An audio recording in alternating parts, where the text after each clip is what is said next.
খাদ্য এবং কৃষি খাতে আপনারা কৃষিবিদরা এবং বাংলাদেশ বেশ এগিয়েছে বিগত বছরগুলিতে, এ নিয়ে কিছু কথা শুনছিলাম, সেটা কি আপনি আবার বলবেন দর্শকদের জন্য? ধন্যবাদ আপনাকে।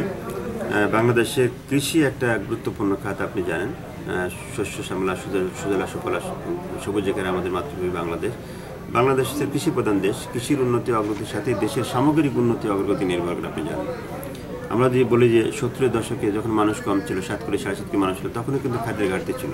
আজকে বাংলাদেশে প্রায় 17 কোটি মানুষ হয়েছে, অথচ জমির পরিমাণ কিন্তু বাড়ে নাই। এরপরও সেখান থেকে খাদ্যের কিন্তু তেমন কোনো ঘাটতি নাই। এখন ধানে আমরা স্বয়ংসম্পূর্ণ হয়েছি, অন্যান্য অনেকগুলো ফসলে আমরা কিন্তু স্বয়ংসম্পূর্ণতা অর্জন করতে সক্ষম হয়েছি।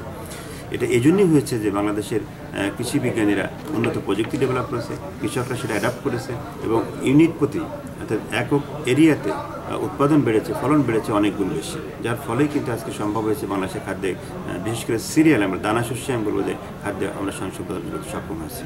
অন্যান্য কিছু ফসলের যেখানে স্বয়ংসম্পূর্ণ না হলেও সেখানেও কিন্তু আমরা স্বয়ংসম্পূর্ণতার কাছাকাছি আসতে সক্ষম হয়েছি। এটা এই জন্যই হয়েছে বাংলাদেশের কৃষক সমাজ, বাংলাদেশের কৃষিবিদ, কৃষি বিজ্ঞানীদের অক্লান্ত প্রচেষ্টার কারণেই ও সরকারের দূরদর্শী পজিটিভ সিদ্ধান্তের কারণেই কিন্তু কৃষি সেক্টরে অভূতপূর্ব সাফল্য অর্জিত হয়েছে। আচ্ছা, আপনি স্পেসিফিকভাবে বলছিলেন যে আপনারা বীজ এবং অন্যান্য জিনিস কৃষকদের কাছে মানে চাহিদা মতো এবং ভালো দিচ্ছেন, ওটা নিয়ে কিছু বলবেন? জি, ধন্যবাদ আপনাকে।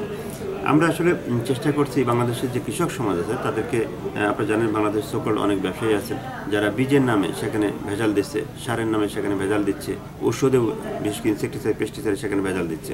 তো কৃষক কিন্তু আসলে বিনামূল্যে চায় না, সে বরং চায় যে সঠিক মূল্যে রাইট মানে ভালো জিনিসটা সে কিনতে চায়। আমরা সেখানে কৃষিবিদের চেষ্টা করছি, কৃষি গ্রুপের পক্ষ থেকে আমরা মানসম্মত বীজ আমাদের সিড ইন্ডাস্ট্রির মাধ্যমে তৈরি করার চেষ্টা করছি।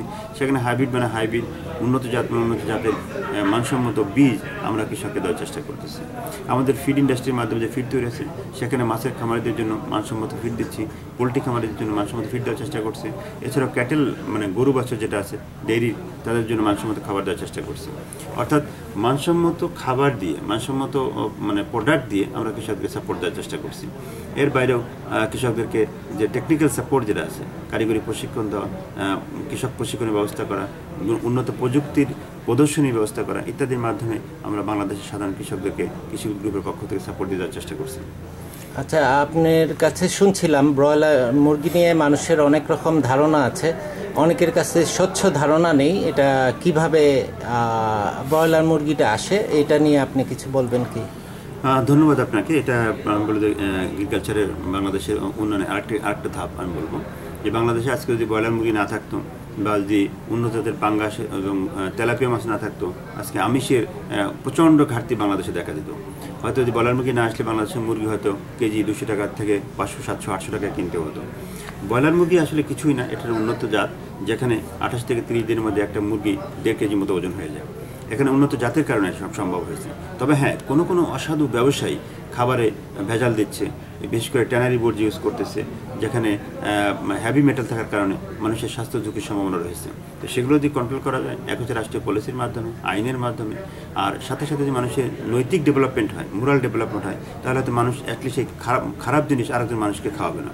এটা যদি হয় তাহলে ব্রয়লার মুরগি যেটা আছে ডেফিনেটলি এটা খারাপ কিছু না, এটা সারা ওয়ার্ল্ডেই আছে, সারা ওয়ার্ল্ডের প্রযুক্তি, এটা আমাদের ওখানে একই প্রযুক্তি ব্যবহার করি আমরা। কিন্তু যে জায়গাটা খারাপ করে সেটা হচ্ছে খাবারে খারাপ দেওয়া হচ্ছে। শুধু নট অনলি ব্রয়লার মুরগি, মাছের ক্ষেত্রেও যে খাবার দেওয়া হয় খামারিদেরকে, সেখানে যদি আপনি খারাপ খাবার দেওয়া হয় তাহলে সেই মাছে কিন্তু গন্ধ হয় এবং মাছের যে শরীরের যে মাংস তৈরি হচ্ছে সেটাও কিন্তু মানসম্মত হয় না, ফলে যারা খাচ্ছেন তারাও কিন্তু ক্ষতিগ্রস্ত হবেন। শুধু তাই না, কোনো ক্ষেত্রে দেখা গেছে গবেষণা করে যে এই তারপরের জেনারেশন পর্যন্ত তার যে রেসিডুয়াল ইফেক্টটা থাকে তার ক্ষতি হতে পারে।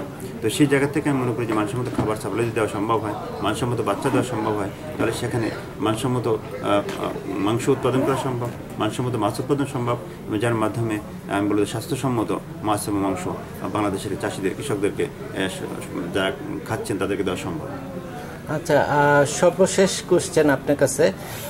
ভারতে যেমন কিষাণ কল সেন্টার আছে, কৃষকদের নানাবিধ প্রয়োজনে নানাবিধ প্রশ্নের উত্তর জানার জন্য তারা সেই নাম্বারে কল করে। বাংলাদেশে কি এরকম কোনো নাম্বার বা কিছু আছে নাকি? ধন্যবাদ আপনাকে। এটা বাংলাদেশে আমি বলবো একক না, অনেকগুলো প্রতিষ্ঠান এই কাজটি করেছেন। বিশেষ করে সেলফোন যে কোম্পানিগুলো আছে, গ্রামীণ ফোন করেছে, বাংলা লিঙ্ক করেছে, বেশ কিছু সেখানে টেলিফোন করলে সেখানে উত্তর পাওয়া যায়। এছাড়া বাংলাদেশের সবগুলো গ্রামেই কিন্তু এখন কল সেন্টার করা হয়েছে, অলমোস্ট সবগুলো গ্রামে বলবো। সেখানে যে কৃষক তার প্রশ্নের জবাব পেয়ে যাচ্ছেন আমাদের কৃষি সম্প্রসারণ অধিদপ্তরের মাধ্যমে। আমরা কৃষকদের পক্ষ থেকে কল সেন্টার করেছি, যেখানে কোশ্চেন করে একজন কৃষক যে কোনো কৃষি ভিত্তিক কোশ্চেনের, তার রোগ হোক, পোকামাকড় লাগুক, অথবা ফসলের কোনো সমস্যা হোক, বা তার গরু ছাগলের কোনো সমস্যা হোক, বা মাছের কোনো সমস্যা হোক, সেগুলো তার যে কোনো কোশ্চেন করলেই সে সেখান থেকে জবাব পেতে পারে। এই সুযোগটা কৃষকদের ব্যবস্থা করেছে। এই পোলট্রি বা গরু ছাগল বা আমাদের দেশে চিকিৎসা ব্যবস্থা গ্রামেগঞ্জে কেমন? ধন্যবাদ আপনাকে। কারণ চিকিৎসা ডেফিনেটলি মানুষের যেমন লাগে, পশু যে চিকিৎসা আরও বেশি দরকার হয়, কারণ কিন্তু মানুষ বলতে পারে, আপনি জানেন পশু কিন্তু বলতে পারে না। তো সে কারণেই বাংলাদেশের কৃষিভিত্তিক বিশ্ববিদ্যালয় থেকে প্রতি বছরই কিন্তু পশু চিকিৎসক যেটাকে বলি আমরা, ডিবিএম থেকে পাশ করা ছাত্ররা বের হচ্ছে, পশুপালন থেকে ছাত্র পাশ করে বের হচ্ছে। তাদের কিন্তু সারা বাংলাদেশের প্রত্যন্ত এলাকায় সরকার অ্যাপয়েন্টমেন্ট দিচ্ছে। তো সেটা একটা সুযোগ রয়েছে। এছাড়া বর্তমান প্রাইভেট অনেক সংস্থা বের হয়েছে, যারা হয়তো মেডিসিনের ব্যবসা করছেন, যারা হয়তো সিলের ব্যবসা করছেন, ফিলের ব্যবসা করছেন, পোলট্রির ব্যবসা করছেন, তারাও কিন্তু এই স্বাস্থ্যসেবা এবং রোগ এবং অন্যান্য যে অসুবিধাগুলো সেগুলো দূর করার জন্য প্রয়োজনীয় পরামর্শ দিচ্ছেন এবং কোনো কোনো ক্ষেত্রে উপকরণ দিয়েও সহায়তা করার চেষ্টা করছেন। ধন্যবাদ, অশেষ ধন্যবাদ আপনাকে। আর আশা রাখি আপনারা বাংলাদেশকে কৃষি এবং খাদ্যে এগিয়ে নিয়ে যাওয়ার সেই আন্দোলনে আপনারা অনেক দূর এগিয়ে নিয়ে যাবেন, আরও সাথে থাকবেন। ধন্যবাদ। Thank you very much. আপনাকে ধন্যবাদ।